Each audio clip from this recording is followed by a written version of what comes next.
How's it going? I'm Jess Joni with the QC Fit Fest podcast.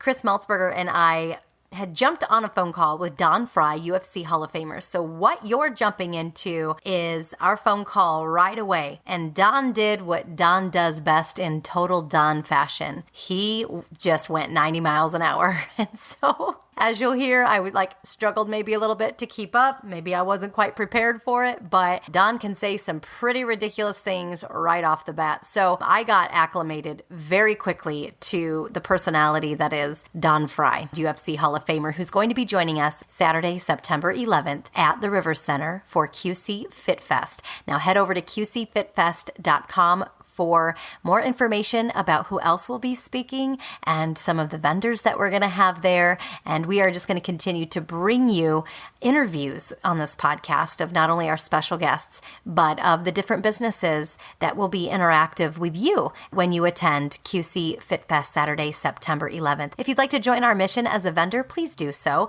Vendor at qcfitfest.com, and we'll be sure to get all of the information to you. I just wanted you to kind of buckle in your seatbelts, be along for the ride here for some of the fun and some of the stories that Don Frye shares here today on QC Fit Fest podcast. Enjoy. Hi. Hi. Nice to meet you. My name is Joni. My last name is Abbott. No relation to Tank, though. Okay, Don, I promise. Okay, how about Abbott Costello? I'll take it. Who's on first? What's on second? I don't have a photo of you people. I don't have any picture. Well, did you want to see a picture? Yeah, I'd like to see who I'm talking to. I can take my camera off. Take your what off? Yeah, take it all off, baby. No, how did I know you were going to say that? Yeah. I was like, I am wearing clothes. Don't worry. It's not that kind of interview, Don. Bummer. Can you see me, though? I put the camera on. I can now see her. Aren't you a cutie pie? Yeah. I'm glad I got the photo now. Yeah, and now I'm going to shut it off. Are you going to pick me up in Chicago? I am not. That's going to be the most beautiful man in the world, Chris. Yeah, you're stuck with me, buddy. You're stuck with me. Sorry. Now I don't have a photo again. What the hell are you doing to me? Because we're only doing audio. We're not doing video. We're only recording audio. Where's your picture, Don? I don't know. I guess I'm being tit for tat here, huh? Yeah, I know. It's like, yeah, if I show you, never mind. I'm not going to go there. I won't say it. I'll show you mine, baby. Don't worry. Yeah, I figured. When I get to Iowa, we'll get to that. Don Frye. Frye is the right and last name for you. You're coming in hot, my friend. Yes, I am, baby. Just wait. Well, welcome to our podcast. I didn't know what I was going to get into with you, but now I know 100% what's happening. So nobody gave you any information? Oh, no, friend, I have information. I've listened to your podcast with Joe Rogan. I have 100% watched an amazing fight with you that I have never seen before. And I don't remember the name of the guy that you fought, but it was an old school fight. It was one of the most notorious fights. He was a really big, tall guy with blonde hair. And you just you two just beat each other in the face for like 20 minutes. It was unbelievable. Yeah, Yoshihiro Takayama. Yeah, he's a hell of a man. But, unfortunately, a couple years after that, I think in, 16, 17, he was doing a pro wrestling match and, miscalculated the move and snapped his neck and severed his spinal cord. So he's a quadriplegic now, unfortunately. Oh, my gosh. I am so sorry to hear that because one of the big takeaways. Me too. One of the big takeaways I loved about that fight, beside the sheer willpower for two men beating each other in the face, was the absolute love and respect that I saw that you two had for one another after the fight. It was really something. Yeah, he's a great guy, man. Great guy. He doesn't deserve what happened to him, Not at all. Hopefully we can get something to fix him. Get him down there to BioAccelerator, in Colombia, the stem cell thing, and see if we can fix him that out, That would be great. So it's funny, Don, you just said that. So the guy we had on right before you, who is going to be a vendor at the expo, his name is Dr. Sanan. and he runs Abundant Health Physical Medicine. And he was just telling us that he has a service called STEM Wave Therapy, which is basically very similar to stem cell therapy, but without the injection and without the very high cost. And you get the same results. So maybe we could hook. I've been meaning to reach out to guys like you and Shamrock and Matt Hughes and all you guys to talk to you, to get you in contact with Dr. Sanan and talk to you guys about this, actually. He'll be there, so I'm going to make sure to introduce you guys to each other so you guys have the opportunity to talk. No, not Shamrock Hughes, but Dr. Sanan, the guy who does the STEM wave therapy in Colombia. I know that I know both those guys have. Yeah, I know both those guys have already visited those guys. Correct. And Don, I've been in the natural health world for 20 years, and I have guys who run regenerative clinics and cancer clinics and all forms of healing in Mexico. I have direct contact with doctors who are doing amazing things. They just can't heal people in the United States because of our government and the shit that we all have to, red tape we have to cut through, just to get people access to real health. Right. So I would be more than happy to put you in contact with them. All right. Yeah, that'd be great because, anything to try to get Takayama-san back together, get him on his feet, at least get his body moving, to just be a talking head is miserable when, he was a great pro wrestler and one of the great, one half of one of the greatest fights in the world, shit. Yeah. I love your heart. I love your heart for that. That's really sweet that you think so much of him. And I'm so glad that you guys have the camaraderie that you do. And yeah, I'm all the emotional, by the way. So I'm going to talk about heartbeats and all that fun, fuzzy stuff, and mindset during our, during our time together in Iowa. Okay. All right, baby. You already got my heartbeat. I think you're doing a great job of keeping your heart beating on your own. I saw your surgery video, by the way. Chris showed that a little bit to me about your knee, and yeah, that was some pretty serious shit you just went through. So thanks for getting that going before you get here. I just thought I'd gross Chris out, Yeah.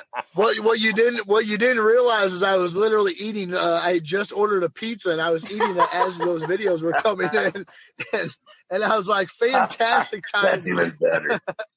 It really was. That's better. I thought it was fantastic timing. Well, I figured I'd show Joni because I know that you were supposed to join us on the podcast a couple of days ago, but you had explained what was happening. So I figured I'd share that video of her so she could see exactly what you just went through. So yeah, hopefully you have a speedy recovery. Hey, I got to ask you a question because you mentioned pro wrestling earlier. This is something I did not know, and stop me if I'm wrong. But were you? You're wrong. I probably am wrong. When it comes to the professional wrestling, you were trained by Kurt Hennig, who was Mr. Perfect for any wrestling fans out there. And did you actually get the opportunity to wrestle against Inoki? I was trained by Brad Reagans. Brad Reagans was one of ended up taking fourth in the '76 Olympics in Montreal in Greco-Roman, and he'd have been the gold medalist in '80. But then Carter screwed everybody over, and so Brad started doing pro wrestling, and he trained Kurt. So Kurt would come in, a few times a week and go roll around with us and work with us, all that kind of stuff. But the real trainer was Brad Reagans, and gotcha. Brad is like a second or third cousin to Brock Lesnar. So Brad's got a lot of contacts in the wrestling world. Yeah, I did wrestle Mr. Inoki. I did his retirement match, and in front of 75,000 people. It was a 70,000 seat arena. They sold that out, and then they sold 5,000 standing tickets, because of who he is, and the fire department gave their blessing for that. And it was a long show. It was like 4 or 5 or 6 hours. I can't remember. It was so long. Oh wow, that's amazing. We actually so we had your good friend and another guest who's going to be coming down to the QC Fit Fest event in September, Ken Yasuda, on a couple of days ago, and we were talking about Antonio Inoki and how the very first technical MMA match or the first considered MMA match was Inoki versus Muhammad Ali when they did their match together. So yeah, what an amazing guy. For anybody who doesn't know Antonio Inoki, do your research because he's amazing. Yeah, he had already been doing mixed martial arts matches, with Wilhelm Ruska and then guys from India, Pakistan. He'd been doing that for a couple of years already. And then when he got the big money and sponsors together, then he got a hold of Ali, and they did their thing. And nice. Hear him tell the story is amazing. Just amazing. In case you're just joining us on QC Fit Fest podcast, we've been talking with former Pride and UFC superstar and UFC Hall of Famer Don Frye, who's going to be our special guest at QC Fit Fest Saturday, September 11th, downtown Davenport at the River Center. Don Frye, welcome to our podcast. We didn't even get into a proper welcome. Oh, you did? You just flew right by that one, didn't you? Yeah. Well, I've had some practice. Let's just say that. Practice what, babe? Radio, Don. Radio and podcasting, my friend. Oh, crap. Okay. So thank you so much for joining our mission making yourself available in an MMA cage for people to come by and see you and talk with you about your career. And I just learned so much about you when you were on the Joe Rogan podcast here recently. What got you into fighting in the first place? I mean, I know that you were a firefighter serving your community, but what led you into your fighting career? I was still young and dumb, and I had a little bit of testosterone left, as far as the competitive side of it, because I had wrestled in high school and then got a scholarship to Arizona State University for 4 years, and then I got hurt, and so I sat out a year, and when I sat out, I rehabbed myself, and I broke my neck, and I didn't know that. I thought I just, injured shoulder. Because, like I said, I didn't know the neck was busted. And so did the rehab thing, and then I wrestled in some qualified tournaments for the '88 Olympics, and I won the Southwestern Regional qualifying tournament in Las Vegas, and in both Greco and freestyle, and so that sent me to the nationals, and I ended up taking 1, 2, 3, 4.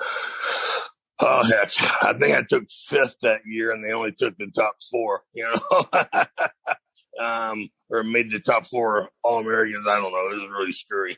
And anyways, I decided I wanted to. Art Martoya said, okay, you pick one style, Greco or freestyle. So like a dumbass, I picked Greco, and because I did okay when I was in high school, but then I didn't do anything with it in college, and so then I got toasted real fast, in the tournament, and so crap. So I went out and got jobs, and I went to Oklahoma State University because I was a medical scholarship, which meant I couldn't return to Arizona State, but I was still active to compete. So I went over there, and things didn't go as well. So I got voted off the team, and then I got out there and started doing jobs, odd jobs. And then I got the fire department. And then I saw Dan Severn doing it. I called up Dan and said, Dan, it's Don Frye. Remember me? He said, of course. So I said, can you get me in on this UFC stuff? He said, sure. So he got me some fights across the states, small fights to see if I was really serious. And I was. And because there's a lot of people who see it and they, I want to fight.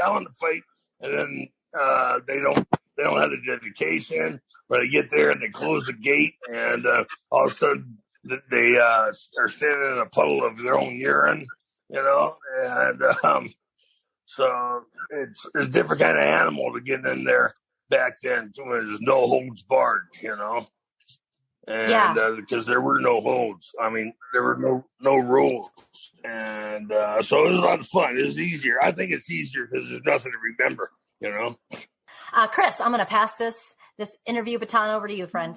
No, you're sorry, perfect. I love, so I know Dan Severn very well. I love Dan. I love hearing about how the two greatest mustaches in the UFC world got together and started whooping everybody's asses back in the day. I love hearing about those stories. But Don, what you said it to your point, what you were saying, it takes a certain person to lock yourself inside of a cage, look across the cage from you and see a random person you've never met in your life and mentally tell yourself, okay, I'm about to beat the snot out of this guy and I'm either going to knock him out or choke him out. And that's the only way I'm getting out of here. And that takes a certain mindset to be able to do something like that.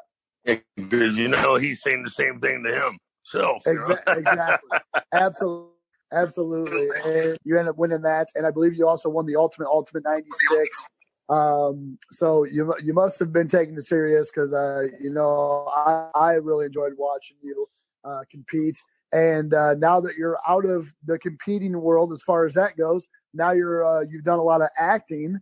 So I got to ask you, what has been your experience in the acting world? You always hear a lot of really random stories from the Hollywood world, I guess. But how has the acting world and the acting community responded to you, and how have you I guess enjoyed the spotlight, if you will?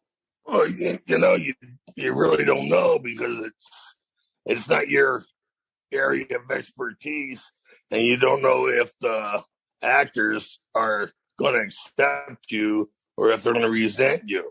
And I was on set for a movie called 13. I don't even know how long ago. This is a long time ago, And criminy, who's the transporter? What's the name of the guy who did the transporter? The Transformers? No, transporter. He's a fighter. He does the fighting stuff. A lot of fighting movies. Jason Statham? Yeah, Jason Statham. So, I'm standing there talking with some of the stunt guys, and Jason walks up and says, Don Frye, how you doing? Tell me about your fights, mate. And I look at him, I just wave my hand, nah, that's, and he looked so hurt. He looked like a puppy that got kicked, and he walked off, and because I didn't know if he was being serious, or if he was jerking my chain to go back to the other actors and say, this guy's an idiot, Sure. So, and then we haven't spoken since, so I must have really insulted the guy, and I didn't mean to do that one, did not mean to do that. Well, hey, Don, maybe you can help us get Jason Statham here to QC Fit Fest next year, and then we can have you back, and then we can let you tell him all the stories. Right. Yeah, you can sit down, we can interview each other. There you right? go. That's funny. I know Jason is friends with Alan Goldberg, who does that action martial arts expo out in Atlantic City.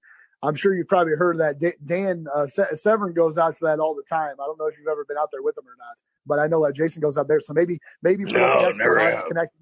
Okay, well, it's every year in January. It's out in Atlantic City at the Tropicana, and it's the largest martial arts, whether it be the actual sports or movie. It's kind of, they encompass everything.